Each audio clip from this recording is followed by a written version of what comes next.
I'd like your advice on how to understand annual reports. Well, we've read a lot of reports, I will tell you that. And we start by looking at the reports of companies that we think we can understand. So we hope to be reading reports, and I do read hundreds of them every year. We hope to be reading reports of businesses that are understandable to us. And then we see from that report whether the management is telling us about the things that we would want to know about if we owned 100% of the company.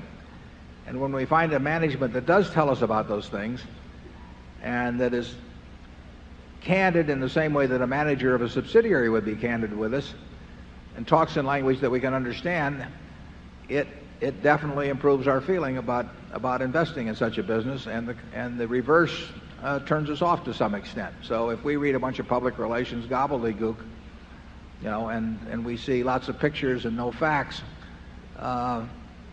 it has some effect on our attitude toward a business. We want to understand the business better when we get through with the annual report than when we picked it up.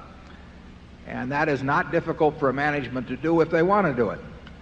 If they don't want to do it, we think that is a factor in whether we want to be their partners over a 10-year period or so. But we've learned a lot from annual reports. For example, I would say that the Coca-Cola annual report over the last good many years has been an enormously informative document. I mean, I can't think of any way, if I had had a conversation with Roberto Goizueta or now Doug Ivester, and they were telling me about the business, they would not be telling me more than I get from reading that annual report. We bought that stock based on an annual report. We did not buy it based on any conversation of any kind with the top management of Coca-Cola before we bought our interest. We simply bought it based on reading the annual report, plus our knowledge of how the business worked.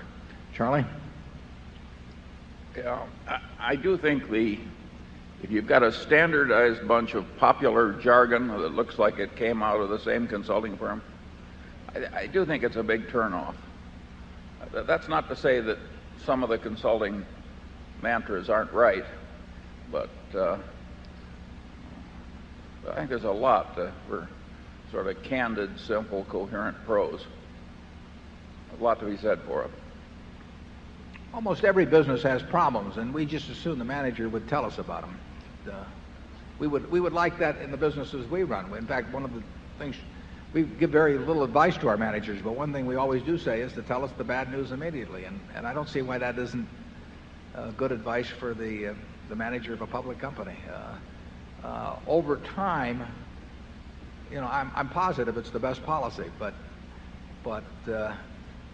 a lot of companies, for example, have investor relations people, and they're dying just to pump out what they think is good news all the time. And they have this attitude that that you've got a bunch of animals out there to be fed, and that they're going to feed them what they want to eat all the time. And over time, the animals learn. So we try to stay away from businesses like that. What you seldom see in an annual report is a sentence like this: "This is a very serious problem, and we haven't quite figured out yet how to handle it." But believe me, that is an accurate statement much of the time.